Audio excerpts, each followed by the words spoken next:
Hello, and welcome again to Catholic Insight. My name is Father James McLucas, and as usual, we have panned through the full portrait of Archbishop Sheen, who is kind of like our patron around here, and everything that we do, we ask for his intercession.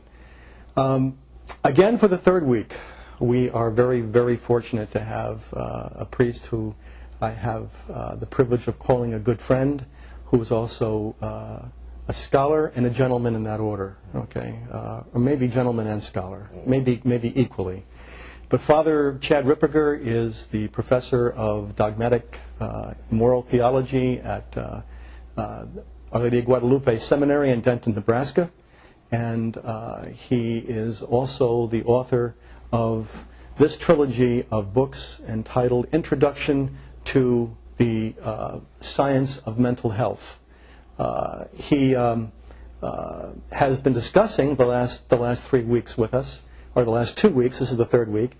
He's discussing the fascinating topic that one never hears about how psychology really flows from authentic psychology. Really flows from the philosophy of the angelic doctor, Saint Thomas Aquinas, because he gets human nature right. As Father's been talking about, the great deficiency of modern psychology is that it concentrates on the empirical aspect, which is the quantifiable aspect of man, and basically ignores the supernatural aspect of man, the soul, the spiritual aspect of man, which is not quantifiable. And once you have lost that part of man, then you have lost your ability truly to help him. That's right. And so we were discussing last week when we had to leave the second volume of the trilogy, Sacred and Other Spiritual Causes of Mental Health and Illness. And we had just finished the infused virtues and their role in how they affect mental health. And I'd like to move from there to, again, a topic that is something that we don't hear too much about today, and that is the topic of grace. Right. All right, and how grace plays a role in mental health. First of all, just talk a little bit about what we mean by grace. It's a topic that many Catholics have heard the name, but just give it a pithy definition. Well, I could give you the formal definition, but I'll just give you a description. Sanctifying grace is actually something that is the indwelling of the Holy Trinity in our soul, so it actually makes us pleasing to God. But then there's also actual grace, which the principal two effects of actual grace are to enlighten the mind and strengthen the will. So one of the impacts that grace has on mental health is that it can enlighten the mind. If a person prays or does penances, or if other people do things, or even if God just gives the person the grace, then that grace will enlighten the mind, and very often people will be able to see what their problem is or overcome the difficulty or have a clear understanding of their difficulty. Mm-hmm. And that's why I think that we underestimate the need for all of us who are working with troubled people, who have troubled people in our families, to pray for the actual grace for these people, and also that the people be receptive to it. Yes, and that's why enlightening the mind and strengthening the will, those two parts are so important, because it's not just that they come to knowledge or can see or overcome the mental illness from the intellectual point of view. They have to have the inclination of the grace in the will, to have the strength to actually do what's necessary, the actions, the behavior changes in what they do in order to overcome their problem. Mm. And of course, one of the great conduits of grace, okay, is the sacraments, okay? That's right. The conduits of grace are the sacraments. How how would you describe their role in mental health? They have a very big impact, if for no other reason than, as you mentioned, the sacramental graces that we receive, because each sacrament has the graces that are particular to it to help, which are ordered towards what the sacrament is designed for. So in the case of the sacrament of confession, which is quite important, if people go to confession regularly, in fact, they used to say that if Catholics had the lowest rate of mental illness among all the denominations, but they said that was due to the outlet of confession. Once confessions dropped, Catholics are now among the highest people with mental difficulties. But confession, when a person goes and confesses a sin, then they receive the sacramental grace to avoid that sin in the future and help to overcome it. Well, if your mental illness is connected to a particular sin, if a person goes to confession and is confessing that regularly, they'll receive the grace to overcome the behavior, the sinful action that's causing their mental illness. And of course, I guess grace is a two-edged sword, because if a person continually refuses grace, all right, then his condition is far worse than the person who has not refused it. That's right, and that's why the spiritual writers used to talk about what's called fidelity to grace. Anytime you received an actual grace, you needed to seize upon it and make use of it. That is, anytime you received an inclination to do the right thing, you always did it so that you were faithful to it. You know, also in your book, Father, you mentioned we're talking about grace and the sacraments, and of course prayer is, flows right from that. But you also talk about prayer accompanied very closely by detachment, right. All right, and how that affects mental health. Talk a little bit about that. Well, St. Thomas says that the passion, that is the emotion of love, which is different from the will, that is the act of the will of love, where you will the good of another. He says, but we have an emotion of love. Sometimes we just say, I want or I like a particular thing. So if I like a particular thing, I said to love it. St. Thomas says that all the other passions arise from that. Well, when you love a particular thing, you have a particular attachment to it. And so when we have an emotional love for a thing or an emotional attachment to the thing, all the other passions will arise from that, and that'll begin. So if somebody hurts the thing I love, I get angry, or if I get sorrowful, and then that starts affecting my judgment intellectually, and then over the course of time, if I don't take a proper approach to it, it can actually end up causing my mental illness. So detachment, very often people are fixated on a particular thing. Well, that's because they're not detached from it. So you have to work on them becoming detached from it. And then the mental illness very often will just evaporate on its own because the cause is taken away.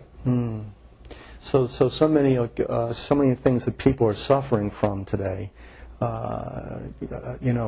could really be addressed from the spiritual perspective, the good old-fashioned spiritual direction, which used to very often come through the sacrament of penance. It just simply isn't there.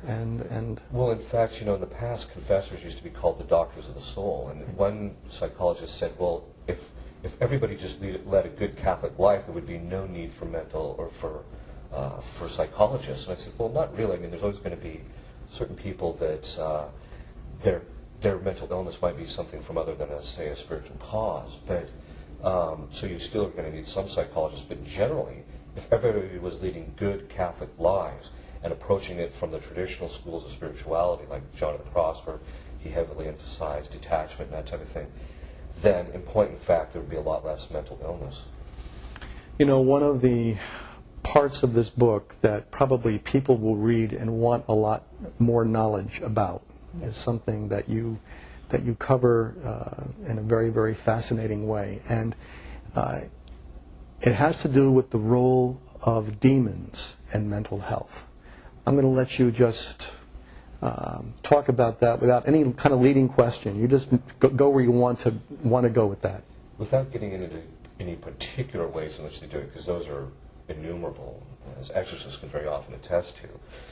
The demons, the principal way that they influence the psychological health of a person is by affecting them physically, because demons, once Adam and Eve fell, we ceded a certain amount of control to the demons over the physical aspects of us.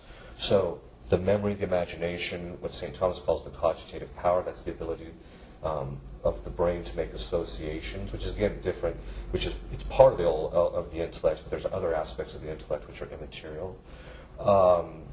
And so the memory, the cogitative power, and the imagination can be affected by the demonic. So they can introduce temptations or images into our imagination.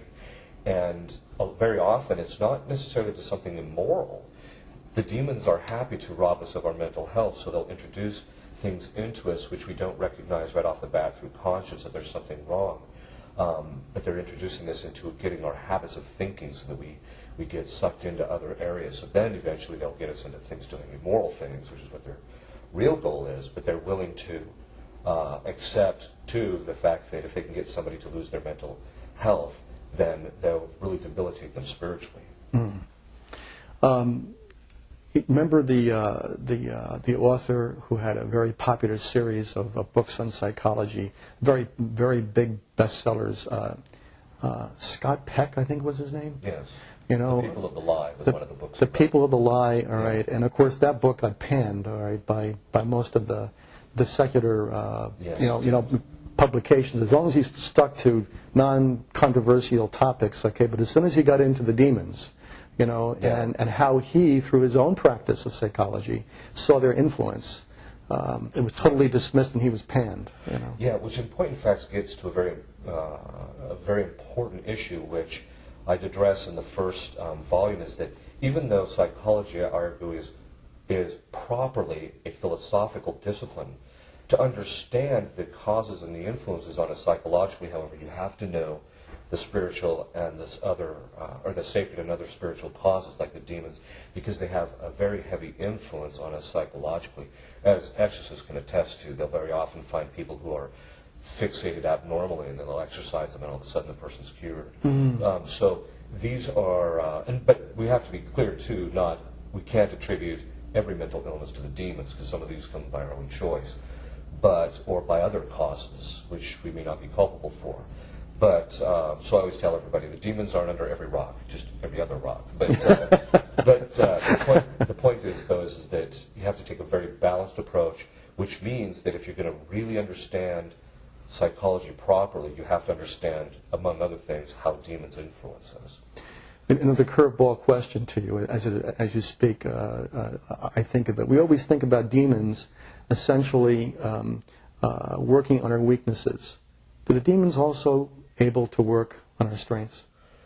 Yes, in the sense that they can get us to, like if we have a particular virtue, they can get us to become fixated or exaggerated in our behavior in relationship to it. So if a person realizes they're very good at something, he can get them to spend too much time or overcompensate in that area to the neglect of others. But generally, they will probe around and try and find what your weaknesses are. Okay, very good. Well, Father, we're going to move on to Volume 3 of your trilogy on mental health. And perhaps, you might discuss a little bit about why you chose the title, Quodlibetal Issues and Practica. Yeah, practica, of course, is the Latin term for the practical application of the thing. So I actually deal with what are the necessary attributes for a good psychologist and for a good directee, and what virtues do they need to have, and what they have to avoid, that type of thing.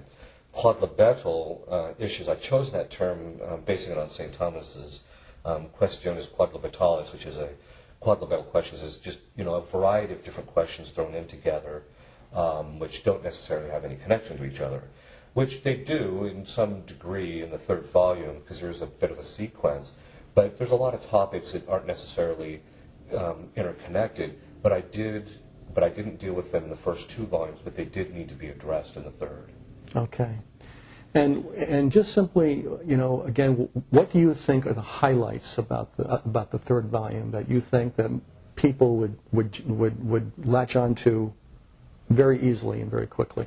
Well, it's much more practical. In other words, I'm taking what's learned in the first two volumes and applying them more concretely.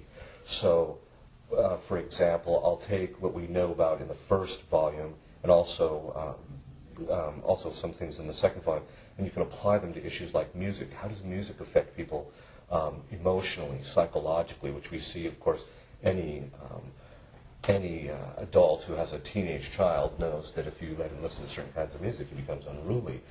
This has been known very early on. The Greeks knew that music could affect people emotionally and psychologically. Also, the discussion of subconscious. Is there such a thing?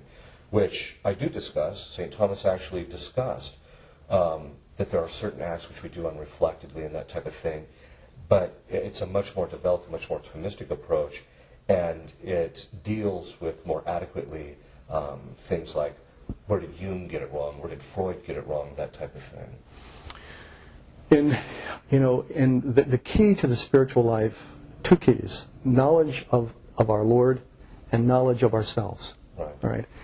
How do we know ourselves, and how does this affect one who is mentally ill? How does one who is mentally ill know themselves? Well, the writers, of which St. Thomas is part of it, say there's two aspects to our self-knowledge.